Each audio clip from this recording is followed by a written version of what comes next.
Welcome back to Making Music with Preet. In today's episode, we're going to be talking about how to read musical notation, specifically rhythmic notation. What? Reading musical notation? Something I've always dreamed of? Are those squiggly lines on the page? You'd be correct. We're going to make all your dreams come true today. So, and this is going to be part one of a two-part video series on how to read music. So today we're going to be specifically focusing on rhythmic notation. So throw all those ideas of pitch out of your mind, and we're just going to be focusing on rhythm today. So one of my favorite ways to teach rhythm to my personal students is by using the JAWS theme. I'm sure you're all very familiar with that. Sounds something like this.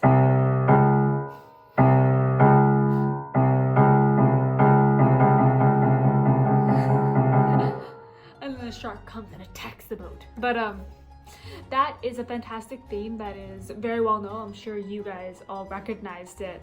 But it's fantastic for teaching rhythm because the way it's divided perfectly matches up with how rhythms are divided in music. Fun fact of the day for you, that theme actually originated from a classical symphony, or it's from the Romantic era, but from classical music, there's a symphony by composer Antonin Dvorak, and it's his symphony number 9, and it's called From the New World. It's composed of 4 movements, and the last movement opens with a theme that sounds just like that, and that's where the JAWS theme was actually taken from and adapted to fit the movie JAWS. And of course, now people hear that and that symphony and they think, wow, that's the JAWS theme, but it's actually the other way around. So if you're ever on a game show or something and they ask, where did the JAWS theme originate from? Now you know. Anyway, circling back to what we were talking about. So why is the theme JAWS great for music? Well, because how musical notation, rhythmic notation specifically, is divided is usually in halves. It's very easy in terms of just taking something, cutting it in half, cutting it in half again, cutting it in half again, etc., etc., etc., essentially until the end of numbers, which is never, because infinity. So we're going to start off with just a couple of the larger denominations of music. So this is a whole note, this is a half note, and this is a quarter note. Now these are 3 of the most common rhythmic notations that you'll see in music. Now they're each made up of a different number of beats. What's a beat? Is that a vegetable? Is that some kind of pulse? Well, then both of those answers would be correct. A beat is simply a way to keep track of time, and a beat is related to a tempo. And these things can change, and they're very interdependent on one another. So let's just do some finger claps, and it can be at any speed you want. We can do it here, super, super slow, like this. And essentially this pulse is a beat. Now, we don't know how long this is, we don't know what this is signifying, we don't know what this means, we just know that this is a pulse. But a whole note, as I'll show you here again, has 4. So when we're counting, it doesn't mean that a note, for example, I'll switch to snaps, gets hit and then immediately the sound goes away, like 2, 3, 4. No, it means that a note is held for a full 4 beats, like this. 3, 4, off. So that's what a whole note is. And a half note is simply when you take a whole note and you cut it in half. Boom. Now we have 2. And so we went from 4 beats in one whole note to 2 half notes that each have 2 beats. Pretty simple math that we're doing. So instead of counting to 4, you simply count to 2. 1, 2, 1, 2. And those are our half notes. Now I'm pretty sure we can see where we're going with our quarter notes. If we take our half note and cut it in half, we get quarter note. And those, we go from having 2 beats inside a half note to 1 beat inside a quarter note. So essentially taken 4, made it 2, now it's 1. So in that sense, if this was our beat, you would have 1. Just like that.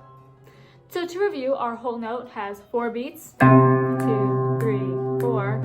Our half note has 2. And our quarter note has 1.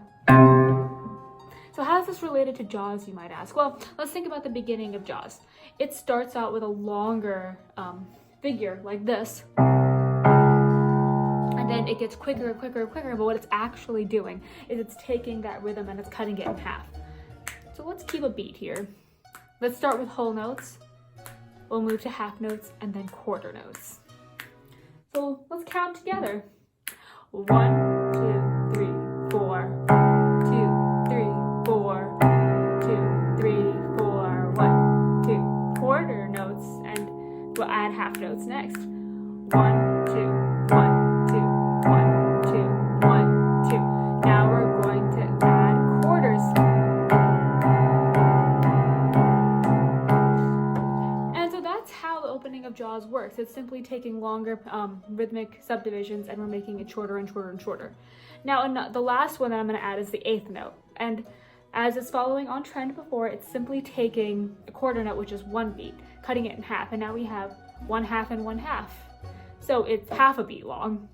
So we're going, if this was our pulse from 1, 1, 1, or 1, 2, 3, 4, we're going to 1 and 2 and 3 and 4 and 1 and 2 and 3 and 4. And then the note is much more quick. So if we add that to our pattern here, if we just started on half notes instead of whole notes, we would have 1, 2, 1, 2, 1, 2, 1. Quarters, eighths,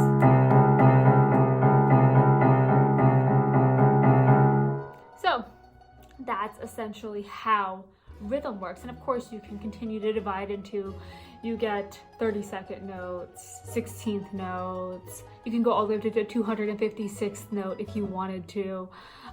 You seldom see that in music, but it exists. And I'll put a picture of it right here so you can see what it looks like. But so that's kind of how rhythmic notation works. And I hope you enjoyed this video on how to read rhythmic notation, and I'll see you in part 2 for some pitch action.